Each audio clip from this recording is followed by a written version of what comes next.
Now, detonate the reality bomb! I will build a great, great wall. Some alien race to come down and threaten us. Is the singularity near? The truth is out there. The military-industrial complex. The 7 mountains of the influencers of culture. To be as gods, you know. Change has come to America. Catapult the propaganda. From a secure location on top of the ridge in the heart of the beautiful Missouri Ozarks, this is A View from the Bunker. Now, here's Derek Gilbert. Recent political moves in the Middle East are setting up the rise of Mystery Babylon. Welcome to A View from the Bunker. I'm Derek Gilbert. Joining me to discuss what exactly is going on with Crown Prince Mohammed bin Salman and his recent moves, very energetic, very ambitious, very gutsy, possibly very stupid, if some analysts are to be believed. If you've been following the news, as you know, Crown Prince Mohammed bin Salman has arranged for the arrest of dozens of potential rivals to his claim to the throne of Saudi Arabia, plus many other ministers and government officials in Saudi Arabia that he considers a threat. It's possible that what he's doing is just eliminating rivals, but he also appears to be shaking them down in order to restock the coffers, the treasury of Saudi Arabia, which has taken a hit because of the drop in oil and natural gas prices over the last few years, which the Saudis engineered to try to put the hurt on Iran. Despite that, Iran has been successful in establishing, for the first time ever, its Shia land bridge connecting Tehran to the Mediterranean coast through Iraq and Syria. The Islamic State is all but out of Syria at this point, and Iranian-backed militia units have had a large part to play in that. The Saudis are not keen on this idea, and it appears that MBS, as observers call him, Crown Prince Mohammed bin Salman, is trying to work with Israel to put together a plan to counter this, which could involve going to war, a Sunni-Shia conflict in the Middle East. Well, to try to make sense out of all this, especially from a prophetic standpoint, we bring in a scholar who has written extensively about this, who's been watching the Sunni-Shia conflict and also keeping an eye on the Sunni power to the north of Mesopotamia, that being Turkey, the former home of the Caliphate, the Ottoman Empire. The author of the book Mystery Babylon, among many other books on Bible prophecy, Joel Richardson. Joel, if those reports coming out of the UK via the Daily Mail about Mohammed bin Salman's willingness to collaborate with Israel in provoking a war against the Shia power in Lebanon, Hezbollah, how do you see this shaking out, and what implications does this have for the Middle East? Well, in a lot of ways, if I can say that this is good news, this actually is good news. The bottom line is right now what is emerging in the aftermath of the relative American vacuum or the vacation of the United States from the Middle East, this vacuum that's been created is we're having the reemergence, if you will, of the old Sunni-Shia clash. And right now, the two primary alpha dogs in the Middle East are Saudi Arabia, and they are the alpha dog on the Sunni side, and then, of course, Iran on the Shia side. Now, this is incredibly important to understand that right now, Iran controls Iraq, they control Baghdad, they control Syria through Bashar al-Assad, they control Lebanon through Hezbollah, and, of course, Yemen through the Houthi rebels. So they effectively control 4 foreign capitals. Now, the way that Iran always functions is through proxies. They are very patient, very calculating. They play the long game. And so in Lebanon, Hezbollah is Iran's strongest proxy. So now if Saudi empowers Israel, because Israel doesn't like this Iranian power right on its northern border, if Saudi Arabia empowers Israel to fight against Hezbollah, then this is just the outflow of this Iranian-Saudi clash. But again, it's fought through proxies. The reason I say it's good news is because we don't want it to become a full-scale war. We'd prefer it to be fought through the proxies. If Saudi and Iran do enter into full-scale conflict, it will most likely completely destroy the global economy. And so this clash is inevitable, but we're hoping that it will be fought on slightly cooler temperatures through proxies and so forth. And who better but to empower than Israel, of course. This would be a real change because Saudi Arabia, as the site of the most holy sites of Islam, has not had diplomatic relations with Israel. This would be a significant change. And in fact, one of the government officials in Israel over the weekend, in an interview with, I believe it was Channel 10 in Israel, and I could be mistaken about that, but anyway, essentially confirmed that there have been back-channel communications between the Netanyahu government and the government of the Crown Prince Mohammed bin Sultan. This is a huge shift. How will the rest of the Islamic world, do you think, respond to the idea that Saudi Arabia is now making peace with the great Zionist enemy? Yeah, no, that's an excellent question. And first of all, let me just say, this has actually been ongoing for a few years. The Saudis have been in rapprochement with Israel because of the emerging Iranian threat. Foreign policy is always at its foundation. It is essentially self-interest. And of course, the Saudi self-interest, if it means partner with Israel to protect themselves from this emerging Iranian power, then yes, they would do it. However, how will it affect the rest of the Islamic world? And this is critical. In my most recent book, Mystery Babylon, I essentially present the possibility that the city of Mecca and the kingdom of Saudi Arabia is actually the fulfillment of Revelation 17 and 18, the prophecy of the great harlot. Well, of course, eventually, the beast, this is the Antichrist coalition of nations, turns on the harlot, burns her flesh and devours her. And so people always ask, they go, well, that doesn't make sense. Why would an Islamic coalition of nations attack Saudi Arabia? But as we see, Saudi Arabia has been in bed with the United States. You could say the little Satan or the great Satan. And for them to get in bed with Israel, the great Zionist satanic entity, as it's viewed throughout most of the Islamic world, this is another reason why the emerging future caliphate, if you will, would turn on Saudi Arabia. It's specifically because of who they're in alliance with. Now, you have also made the case that Turkey is a nation that we need to watch, and that Erdogan, of course, through his neo-Ottoman ambitions, is somebody who's a dangerous character, not somebody that we should be cozying up to, somebody that NATO would be better off without. How will Turkey, which was the home of the Caliphate, the Ottoman Empire, until 100 years ago, respond to the Saudis making this kind of a power play? Yeah, so beyond the two alpha dogs of Saudi Arabia and Iran, we also have the third sort of dark horse, and that's Turkey. And, of course, Turkey is a Sunni power. And for over 500 years, the Ottomans ruled the Middle East, and that included that whole west coast of Saudi Arabia, the cities of Mecca and Medina.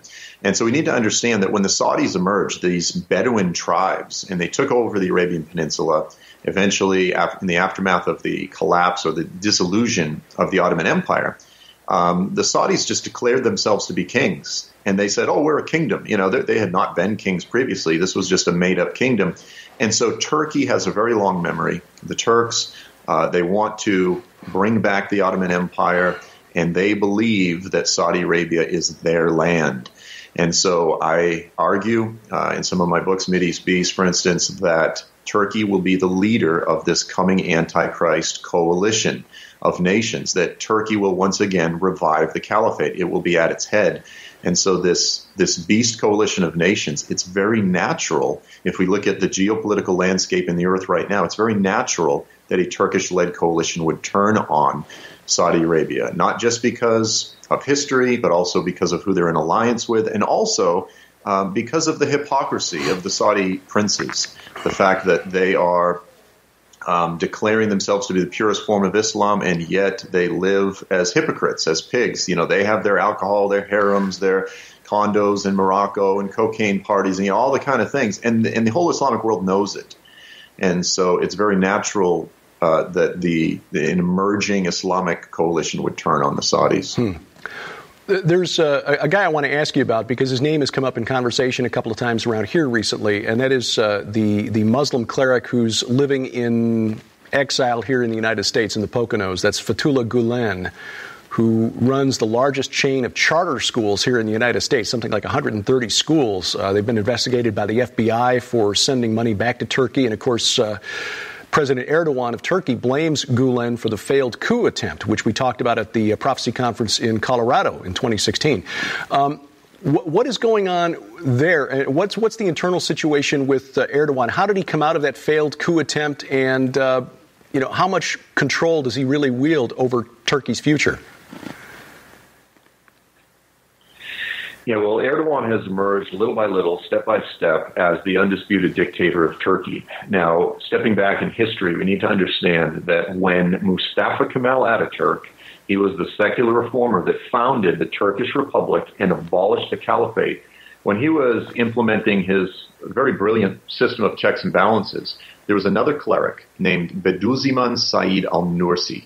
Nursi, in my opinion, is the most brilliant of all of the Islamist thinkers. So you think Sayyid Qutb, Hassan al-Banna, Maududi, all of these different guys that founded, for instance, the Muslim Brotherhood, Al-Qaeda, Lashkar al-Taiba in the Indian subcontinent, all of these different groups, very few people discuss al-Nursi. Nursi is the father of Turkish Islam. And he knew that in order to take on the West, in order to take on Ataturk, Kemalism, he needed to create a kind of Islam that was custom tailor-made to be received by the West. It emphasizes religious dialogue. It emphasizes science. It emphasizes a veneer of moderation. So we need to understand what Turkish Islam is. Fethullah Gulen was a student of Nursi, and he took the baton from Nursi. So he really was the father of Islamism in Turkey, and he has taken that thing so much further. Now, Erdogan, the current AKP party, the Islamist party in Turkey, they rode to power on the backs of the Gulenists, the disciples of Fethullah Gulen, this Islamist who's living in the Poconos. And so then, when the time came, 2013, the riots broke out across Turkey. A lot of the secularists were protesting, and the government cracked down on them hard. In fact, I was there in Taksim Square. It was May 15th, 2013, the most violent night of the crackdown. We got caught in the whole thing. And Gulen started criticizing the government. Well, dictators don't like to be criticized. And so this is when the fracture, this is when the turf war broke out. And within just a few years, Erdogan effectively carried out sort of the Turkish version of the Night of Long Knives. And he has now used the failed coup as an excuse to purge Turkey of these people that he rode to power on their backs, because he wants to be the undisputed dictator of Turkey. And he's been wildly successful. He's arrested and put in jail well over 100,000 people. People are continuing to this day, disappearing from the streets, being kidnapped. Women, children, old men are dying in prison. Truly, Erdogan is the emerging Adolf Hitler of our time. Wow. Well, one final question here for our Skywatch TV audience. The near term, with tensions ratcheting up between the Arab League, they had the emergency session last weekend in which the Saudis said we need to confront Iranian aggression. And with the back-channel communications confirmed between Israel and Saudi Arabia, what do you see in the near term happening in the Middle East? The near term is the danger of a full-blown Iranian invasion of Iraq and Syria. Now that ISIS has essentially been cleaned up by the Kurds, they see an open door. In fact, they've essentially taken over a good section of the Kurdish territories in northern Iraq. And that danger of, not through proxies, but a full-scale Iranian invasion, that is the greatest danger. And again, if it's not full-scale, it'll be through proxies. That's what we need to watch for. And ultimately, it's not just the emerging Saudi-Iranian conflict. In the long term, it's the Turkish-Iranian conflict. But in the short term right now, it's Iran and Saudi. Long term, Iran and Turkey. And now we continue with the extended interview for the View from the Bunker audience. And Joel, appreciate you hanging around a little bit longer as we're heading into the holiday weekend here. Wanted to ask you about this then, as we look at the conflict of Gog and Magog, Ezekiel 38 and 39. This is something I've been doing some reading on lately, and coming late to the party, I still catching up on some of the details here. In looking at a map of the nations that Ezekiel talks about, obviously Gog of Magog, which, of course, you've written about and you graciously shared your insights with me, it's pretty clear that the nations that he mentions, Gomer and Beth Togarmah and et cetera, are coming from what is today Turkey, that was the ancient land of Anatolia. But he also mentions Persia, which is Iran, Kush, which is to the south, Sudan, Ethiopia, and Put, which is Libya, to the west. How do we interpret those? I mean, are we literally talking about those nations, or did Ezekiel have something else in mind? Yeah, and so when we are looking at prophecies like this, important prophecies like Ezekiel 38, 39, the question becomes, how do we interpret and understand the names of the nations that are listed? And I would argue a very simple approach is we look at how those names were understood by Ezekiel. He was a biblically literate. His worldview was formed by the Hebrew table of nations in the Bible, as well as, to a degree, where they were in his day. And as you mentioned, most of the names listed in the prophecy were in the area of Turkey, as well as a bit of Syria, and you could say Armenia today, sort of that western and southern section of Turkey, Antioch, kind of heading down there, because it actually mentions that when the birds of the air, the beasts of the field feast on the flesh of Gog Magog, it refers to Magog's hordes as strong bulls of Bashan. Or it refers to them as fattened calves from Bashan. Of course, Bashan being northern Israel, Syria, that kind of area. A lot of people miss that point. But the point is this, is we correlate them, the names, to where they were in Ezekiel's day, and we correlate them geographically to where they are today. It's not about trying to trace down bloodline lineage and going on this incredibly detailed historical wild goose chase and trying to rely on the scant historical evidence that we have and the intermingling and intermarriage of peoples. That just becomes a nightmare. A very simple approach is we simply go, where did Ezekiel understand the names to be? Where are those locations today? I'm going to put a graphic up on the screen here so people can see this. I think when you look at a map, and this is my take on it, because he was obviously wanting to make a point to the people who are reading it in the 6th century BC when he was writing, but also for our day today. But if you just draw arrows on the map from the directions of the nations that he mentions, it's pretty clear, in my opinion, that what he's saying is the whole world is coming to war against Israel and specifically against Jerusalem in the last days, because he's basically mentioning north, east, south, and west, basically the nations that in his day would have been considered pretty much the ends of the earth. Yeah, it's essentially he's saying from the four corners of the earth, the 4 points of the compass, if you will. However, he does emphasize Turkey as the leader from the north. And, you could say that's sort of the outer perimeter of this coming massive coalition. It's certainly not a comprehensive list, because he says, and many nations with you. So sometimes people go, well, these are the only nations listed, but there will be others listed. There will be others included as well. And I think the fact that he mentions the sides of the north or uttermost parts of the north, we translating that in English will draw a line straight north, and that's where a lot of commentators, especially after World War II, came up with the idea that it had to be Russia, and especially with the Hebrew word Rosh in the sentence, which just means head, as in Rosh Hashanah, head of the year. But when you look at that phrase translated as sides of the north, Yerkat Sephon, and the other places where it's mentioned in the Bible, it appears that what he's actually referring to is the mountain that was known in the ancient world as the site of the palace of Baal, which again is in Turkey.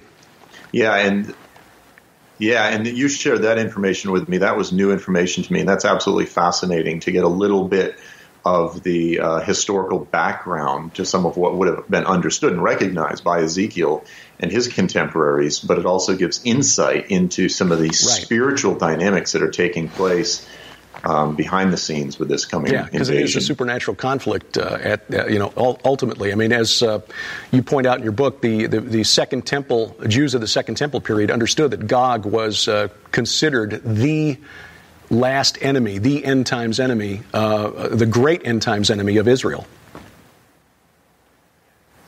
Yeah, and consistently, when you look at all of the earliest commentaries, whether Christian or Jewish, on this passage, it's not until much more recently that people began looking at Gog Magog as a preliminary invasion distinct from and different from the Antichrist. All of the early Jewish writings, all of the early Christian commentaries all saw Gog as the Antichrist or the final invader, whether Gog is a term that's more used for the spirit behind the Antichrist or this sort of thing. Essentially, he is the leader of this coalition. He's not a different individual. It's basically the same story. Ezekiel is telling the same story that Joel, that Zechariah, that all of the other prophets are telling. It's actually a much more simple story than we often make it. Well, since Joel and Zechariah are putting that apocalyptic conflict there at Jerusalem, then do we conclude then and agree that the war of Gog and Magog is essentially the battle of Armageddon, which will be fought for Mount Zion at Jerusalem? Essentially, the way I articulate it is I say the battle of Gog-Magog, the invasion, it culminates with Armageddon, because in both passages you have the conclusion of the birds of the air, the beasts of the field. The call goes out, come feast on the flesh of kings, warriors, princes, etc., etc. You have in both conflicts, you have a mighty earthquake and great hailstones. There's a period after the hailstones fall that they're still blaspheming. It's not until Jesus effectively silences them in judgment that they stop blaspheming. They blaspheme right up until the bitter end. But it's interesting that in Ezekiel, there's a great earthquake at the conclusion, and it says, and all of the mountains will fall. Well, then in Revelation 19, the return of Jesus, you have another prophecy where all the mountains will fall. Well, if this is a prophecy which concludes several years prior, which a lot of people say, how can all of the mountains fall twice?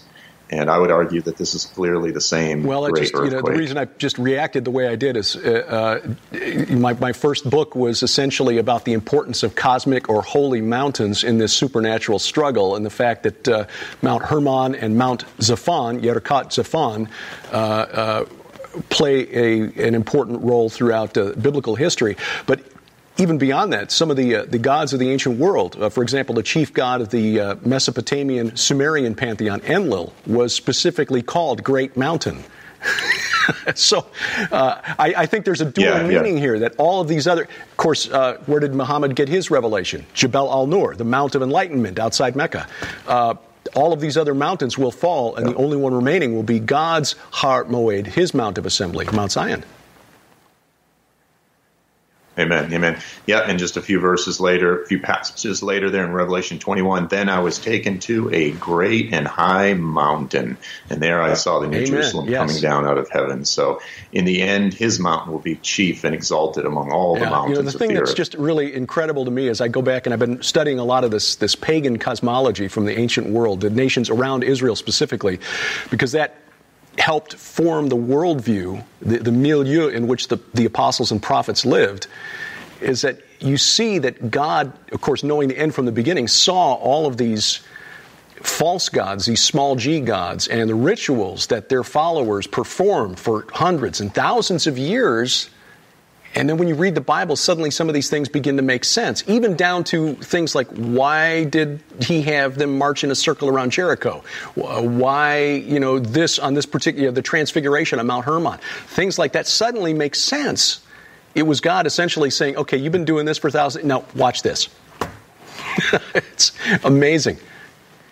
Yeah, and it's interestingly to see in Mecca, when they circumambulate around the Kaaba, of course, Muslims claim that this is a practice that goes back to Abraham. No, actually, there's no precedent for this in the context of worship. This actually goes back to ancient Buddhism and Hinduism, the most raw early forms of paganism. And you can see that pagan practice still being carried on today in the city of Mecca, which, of course, they believe is the gate to heaven. They call it the Bab al-Jannah, which is similar to Babel, the gate to heaven, if you will. That in their cosmology, they think that's the closest point to heaven. Well, let me interject this and give props to my wife, Sharon, for finding this as she was researching her novel Blood Rights and doing some research into the history of Mount Hermon.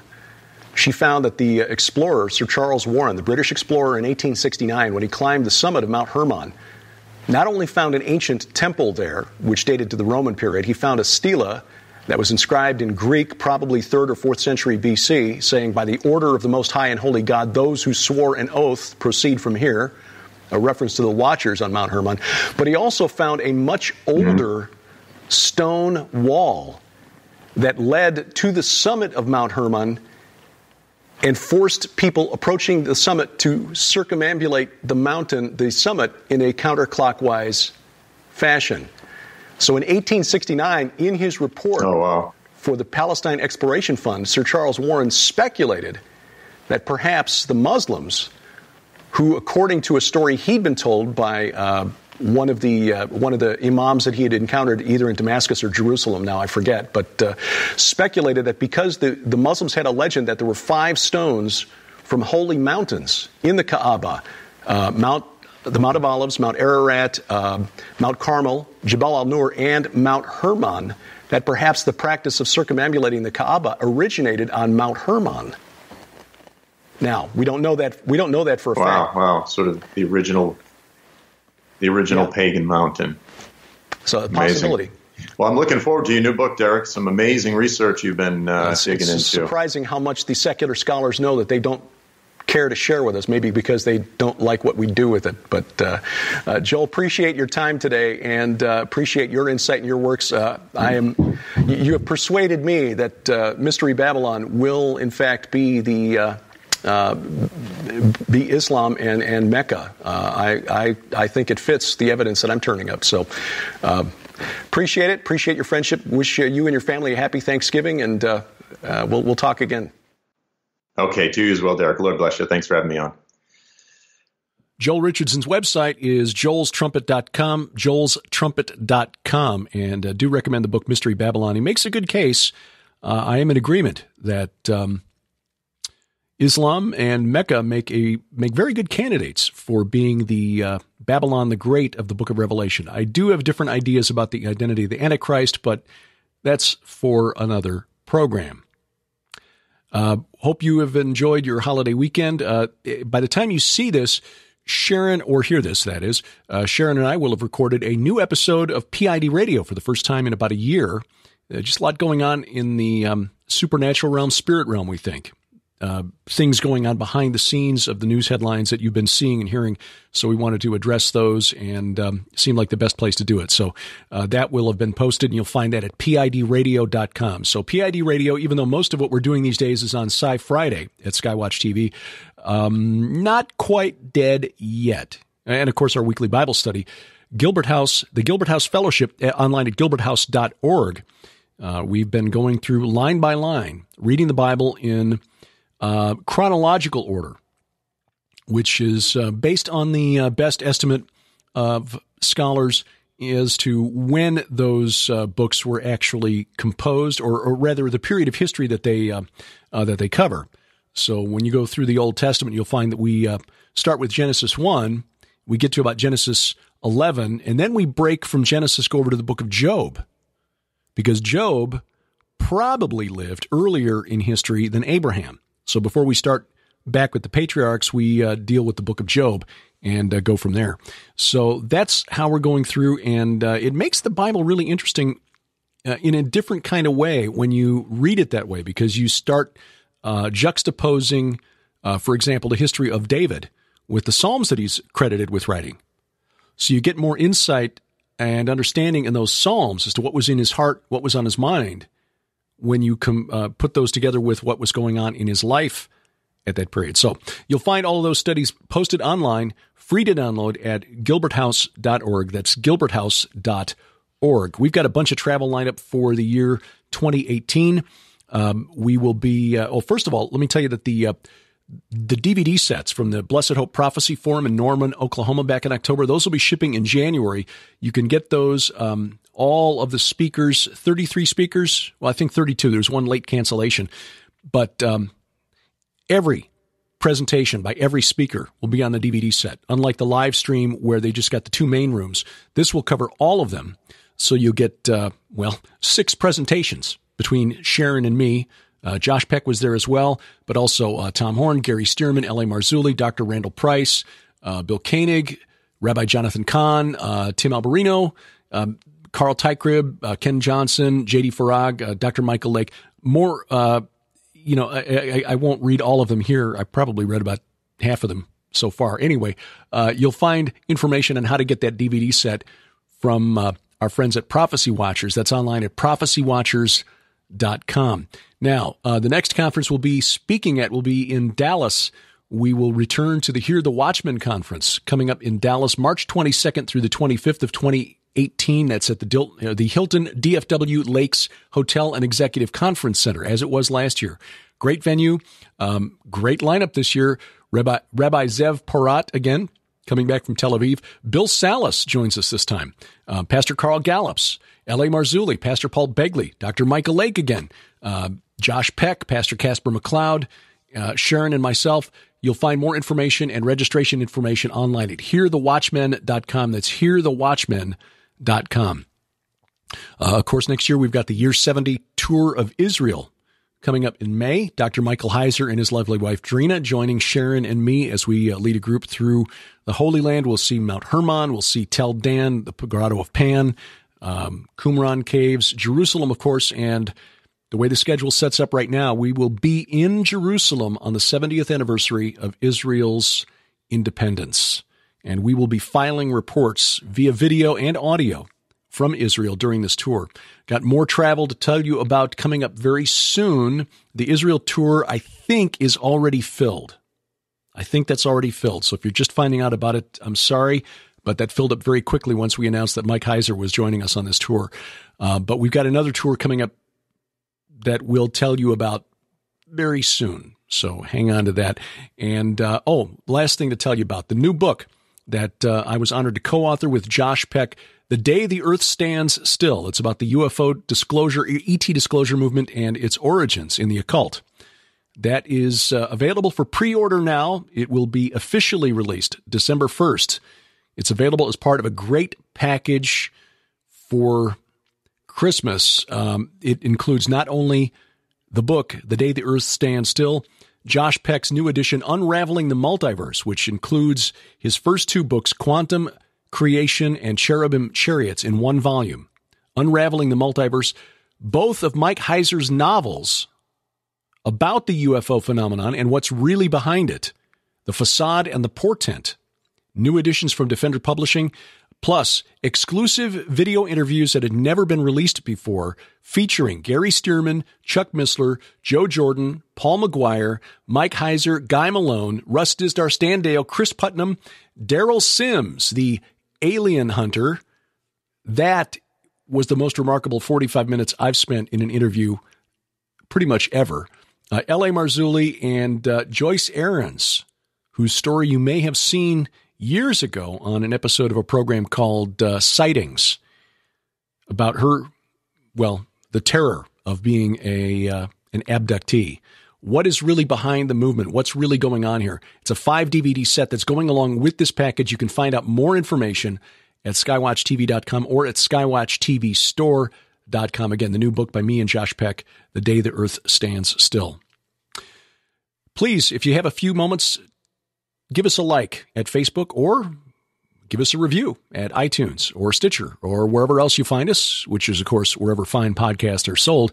And A View from the Bunker is a production of Gilbert House and released under a Creative Commons Attribution Non-Commercial No Derivatives 4.0 International License. The opening theme is by Kevin MacLeod. His website is incompetech.com. The opening announcements by D.C. Good. We wrestle not against flesh and blood. I'm Derek Gilbert, and this is A View from the Bunker.